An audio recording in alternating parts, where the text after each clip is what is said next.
Good morning. I am from Lokmanya Tilak school, students of class 4th Hindi में आज हम पाठ 6 सड़क के नियम पढ़ना शुरू करेंगे। सड़क के नियम कौन से हैं? देखिए, शशांक अपने विद्यालय में हमेशा समय पर आता है, किंतु आज प्रार्थना समाप्त होने पर भी वह विद्यालय नहीं पहुंचा। शशांक एक बच्चा है जो विद्यालय समय से पहुंचता है, परंतु आज प्रार्थना समाप्त हो गई है लेकिन शशांक नहीं पहुंचा। सभी बच्चे अपनी अपनी कक्षा में चले गए। सब बच्चे जो थे वो अपनी अपनी कक्षा में चले गए। तब शशांक अपने बाएं हाथ को दाएं हाथ से संभालते हुए अपनी कक्षा में आया। देखिए, ये शशांक है। वो क्या हुआ, सब बच्चे जब अपनी क्लास में चले गए तो बेचारा ये अपने बाएं हाथ से दाएं हाथ को संभालता हुआ कक्षा में आया। उसकी आंखें आंसुओं से भरी हुई थी। उसकी आंखों में आंसू था। चेहरा देखने से ही लग रहा था कि वह थोड़ी देर पहले रोया हुआ है। उसका चेहरा इस तरीके से है कि लग रहा है कि वो थोड़ी देर पहले रोया है। शशांक गुरुजी, क्या मैं अंदर आ सकता हूँ? शिक्षक, गुरुजी के लिए उसने लिखा हुआ शब्द शिक्षक। हाँ शशांक, आओ। आज तुम्हें आने में देर कैसे हो गई? और तुमने अपना एक हाथ दूसरे हाथ से क्यों पकड़ रखा है? शशांक आंखों में आंसू लिए हुए मुंह नीचे करके खड़ा हो गया। भाई, टीचर है, वो अच्छा बच्चा है क्लास का, और वो लेट आया तो टीचर उसके कारण पूछ रहा है, और दूसरा उसके हाथ में क्या दिक्कत है ये भी पूछ रहा है। शिक्षक, अरे शशांक, बोलते क्यों नहीं? शशांक, चूंकि उसको वो रोया था इसलिए अभी भी उसका मन सही नहीं है, मूड खराब है, इसलिए उसने अभी चुप मुंह नीचे कर कर खड़ा है। शशांक अब बोला, गुरुजी, जब मैं विद्यालय आ रहा था तब सड़क पर सामने से आते हुए एक स्कूटर से मेरी टक्कर हो गई और उसका हैंडल मुझे बहुत जोर से हाथ में लग गया। देखिए, उसकी टक्कर हो गई और उसे चोट वो लग गया। अब देखिए, शिक्षक ध्यान से देखते हुए, अरे तुम्हारे हाथ में तो थोड़ी सी सूजन भी आ गई है। शिक्षक तुरंत चपरासी को बुलाया और शशांक की मरहम पट्टी करवा दी।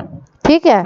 शिक्षक, शशांक बेटा, तुम सड़क पर किस ओर चल रहे थे? शशांक, अपनी दाईं ओर। शिक्षक, दाईं ओर चलना गलत बात है।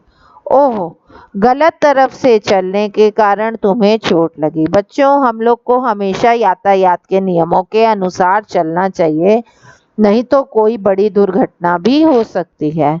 जाओ, अपनी सीट पर बैठ जाओ। शायद तुम सड़क पर चलने के नियम नहीं जानते। आज मैं तुम सबको सड़क पर चलने के नियम बताता हूँ।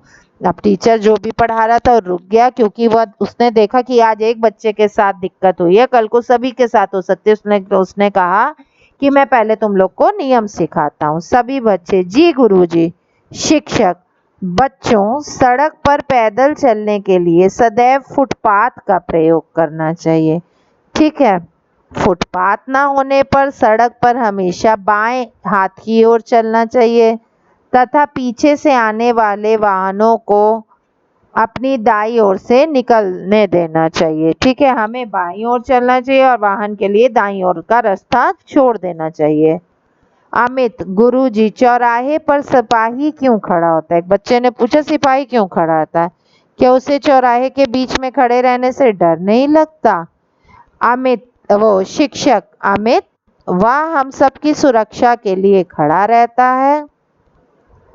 वह सड़क पर आने जाने वाले वाहनों को रुकने तथा जाने का संकेत देता है। उसके द्वारा रुकने का संकेत देने पर हमें रुक जाना चाहिए तथा जाने के संकेत देने पर ही चलना चाहिए। जैसा वो बोलता है हमें वैसा करना चाहिए।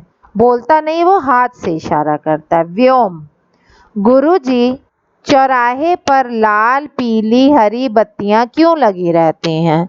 शिक्षक, व्योम, तुमने बहुत अच्छा प्रश्न किया। बड़े बड़े नगरों महानगर में लाल पीली हरी बत्तियां लगी रहती हैं। ये यातायात बत्तियां होती हैं सड़क पर वाहन चलाते समय इन बत्तियों के नियमों का पालन करना आवश्यक होता है। जैसे लाल बत्ती के जलने पर रुक जाना चाहिए, पीली बत्ती के जलने पर चलने के लिए तय, लाल बत्ती रुक जाने के लिए, पीली बत्ती इंतजार करने के लिए है, और मतलब इंतजार करके अब तैयार हो जाइए चलने के लिए, और हरी बत्ती के जलने पर ही चलना चाहिए। महेश: गुरुजी, सड़क पार करते समय हमें किन बातों का ध्यान रखना चाहिए? शिक्षक: महेश, सड़क कभी भी दौड़कर पार नहीं करनी चाहिए, सबसे पहली बात। दूसरी बात, सड़क पार करते समय हमें पहले अपनी दाईं ओर, फिर बाईं ओर तथा पुनः दाईं ओर देखना चाहिए। अब यदि कोई वाहन ना आ रहा हो तो सड़क पार करनी चाहिए। इसके अतिरिक्त बड़े बड़े नगरों पे सड़क पर सफ़ेद काली पट्टी बनी होती है। इस पट्टी को जेब्रा क्रॉसिंग कहते हैं। सड़क पार करने के लिए जेब्रा क्रॉसिंग का प्रयोग करना चाहिए। ठीक है बच्चों, अभी आप इतना ही पढ़िए और घर में आप ये पार्ट पूरा पढ़ लीजिए, इसके कठिन शब्द उतार लीजिए। Next time we will complete this chapter. Okay children, good day.